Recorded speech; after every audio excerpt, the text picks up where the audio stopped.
लोग हमारे साथ जुड़े, अपना दर्द शेयर किया। बड़े बड़े सेलिब्रिटीज भी हमारे साथ हमारी इस मुहिम से जुड़े। कुछ लोगों ने एक्सेप्ट किया कि वो पहले डोमेस्टिक वायलेंस करते थे, लेकिन अब नहीं करेंगे। इस मुहिम के बाद में हमारे पास एक कॉल आया जिसने नागपुर शहर का एक नया सत्य, एक अनछुआ पहलू हमारे सामने रख दिया। हाय मोना, मैं विक्रांत बोल रहा हूँ। मैं आप ही के शहर नागपुर से बोल रहा हूँ। मैं आपका ब्लैक बिंदी प्रोग्राम सुन रहा हूँ। आप जो डोमेस्टिक वायलेंस की बात कर रहे हैं, क्या आप जानते हैं इस डोमेस्टिक वायलेंस के सिक्के का दूसरा पहलू भी है और इतना भयानक है कि आप विश्वास नहीं करेंगे। डोमेस्टिक वायलेंस के शिकार महिलाओं के साथ साथ कई पुरुष भी हैं। अगर आप इसको सुनना चाहते हो, इस दर्द को जानना चाहते हो, तो कृपया हमारी जेंडर इक्वलिटी ऑर्गेनाइजेशन की वीकली मीटिंग में आ जाइए। हमसे मिलकर तो देखिए, आपको पता चल जाएगा कि मर्द को भी दर्द होता है। इस कॉल से एक बार फिर से साफ हो गया कि डोमेस्टिक वायलेंस किसी में भेद नहीं करता। जहाँ कई महिलाएं इसका शिकार होती है, वहीं कई पुरुष भी। लेकिन कितने ऐसे पुरुष हैं सोसाइटी में जो अपना दर्द किसी को बता सकते हैं? अगर उन्हें दर्द भी होता है और वो किसी से शेयर करे तो कहा जाता है, मर्द होकर रोता है। कैसा मर्द है ये? हम हमेशा कहते हैं मेल डोमिनेटिंग सोसाइटी, बट इसी सोसाइटी के कई ऐसे मर्द हैं जो अपना सच किसी को बता नहीं पाते एंड होते हैं डोमेस्टिक वायलेंस के शिकार। नागपुर शहर का एक नया सत्य, एक अनछुआ पहलू आपके सामने आज लेकर आ रही हूँ मैं, आपके अपने माय एफएम पर। बस कुछ ही वक्त में 94.3 माय एफएम पर मैं हूँ मोना आपके साथ।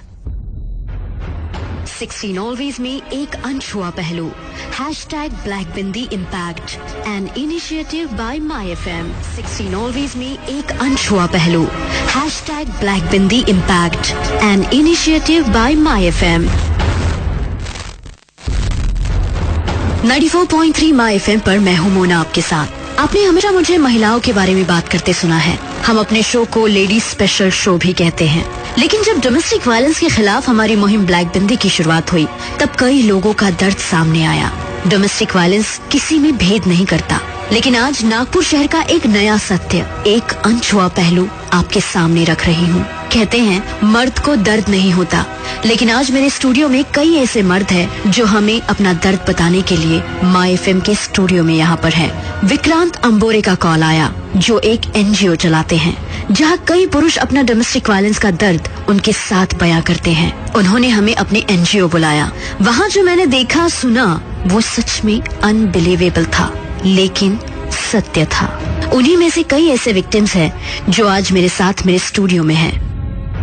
मेरा नाम रत्नेश है। जैसे सबकी शादी होती है वैसे खुशी खुशी मैंने भी शादी किया, लेकिन शादी के तुरंत बाद ही मेरी वाइफ ने अपने इंटेंशंस मुझे बता दिए कि she strongly dislike my mother, और कंटिन्यूसली हमको, मुझे और मेरी मम्मी को उसने हैरेसमेंट स्टार्ट कर दिया। यहाँ तक कि उसने पुलिस में भी हमारी झूठी कंप्लेंट करी कि तंग करते करके मेरी वाइफ को हम लोग, और ऐसा कुछ भी नहीं था। बल्कि इनफैक्ट हमने उससे डर के मारे, मैंने और मेरी मम्मी ने हमारा घर तक के छोड़ दिए थे। और जैसे उसको लगा कि ये लोग वापस आ गए घर पे और उसकी प्लानिंग एक्सिक्यूट नहीं हुई जो हमारा घर हड़पने की थी उसकी, तो उसने एक दिन अपने पूरे फैमिली के साथ आई हमारे घर पे। उसने लिटरली पूरा बहुत तमाशा किया और बहुत हंगामा किया। अनफॉर्चुनेटली मैं उस समय अपने घर पे नहीं था और उसने घर से हथौड़ी लाई थी और उस हथौड़ी से उसने मेरी मम्मी के ऊपर जानलेवा वार कर दिया, सर के ऊपर, और इतना उनका खून, शी वॉज बैडली इंजर्ड। और इस सब चीजों में जो सबसे ज्यादा एक्सप्लॉयटेशन होता है वो होता है एक मैन का, हस्बैंड का। तो आज मेरी भी बच्ची है, लेकिन मैं अपनी बच्ची से मिल नहीं सकता। This is her second marriage, she is taking the full advantages of the law. ये मैं आपको बताना चाह रहा हूँ। ये है एक पुरुष का दर्द जिसे अक्सर अनसुना कर दिया जाता है।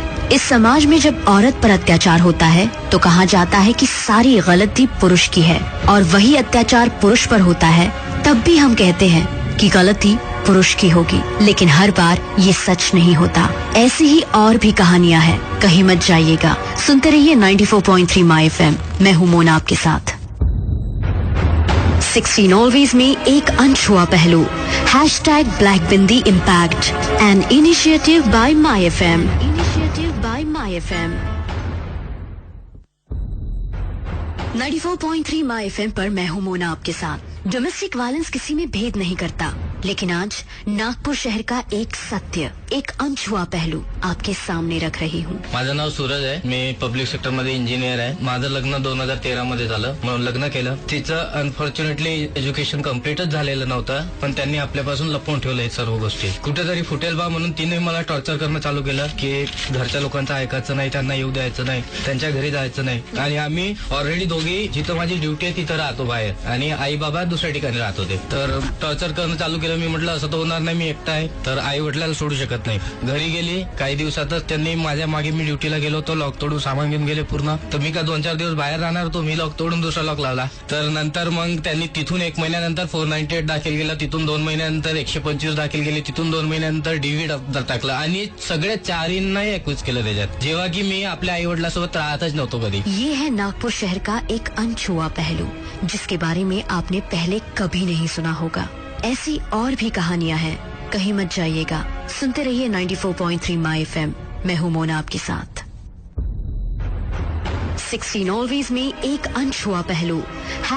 #Black bindi impact, an initiative by my FM. 94.3 my FM पर मैं हूं मोना आपके साथ और हम बात कर रहे हैं डोमेस्टिक वायलेंस के खिलाफ हमारी मुहिम ब्लैक बिंदी की. इस मुहिम के दौरान हमारे सामने कई ऐसी कहानियां आई जो आज आपके साथ मैं यहाँ शेयर कर रही हूँ. डोमेस्टिक वायलेंस जो किसी में भेद नहीं करता. सुनिए. मेरा नाम प्रियांक है. मेरी शादी के बाद 4 महीने मेरी वाइफ मेरे साथ रही और उन्होंने उसके बाद 6 महीने बाद मेरे ऊपर डोमेस्टिक वायलेंस केस डाल दिया जनवरी 2016 में. और फिर उसके 6 महीने बाद जुलाई 2016 में उन्होंने उस पर 498 डाल दिया. डोमेस्टिक वायलेंस में उन्होंने मेरे माता पिता, मेरी बहन, मेरे जियाजी जो कभी नागपुर आए भी नहीं, उनको भी इंक्लूड किया. और ये सबसे बड़ी बात, ये दोनों केस उन्होंने मुझ पर तेलंगाना से डाले. हम नागपुर में ही रहते हैं, वो भी यहाँ नागपुर में थे. She is highly qualified. अलग अलग तरीके से धमकाया गया और मुझसे एक अमाउंट पे मुझे जोर डाला गया कि मैं डिवोर्स दूं. आज मुझे पुलिस केस की इंक्वायरी के लिए हर हफ्ते तेलंगाना जाना पड़ता है. केस यहाँ तक गया है कि उन्होंने मेरे पिता पे सेक्सुअल हैरेसमेंट का केस डाला है और जो भी वाइल्डेस्ट सोच सकते हैं, मतलब मैं रोज दारू पी के उनको मारता था, डाउरी मांगता था,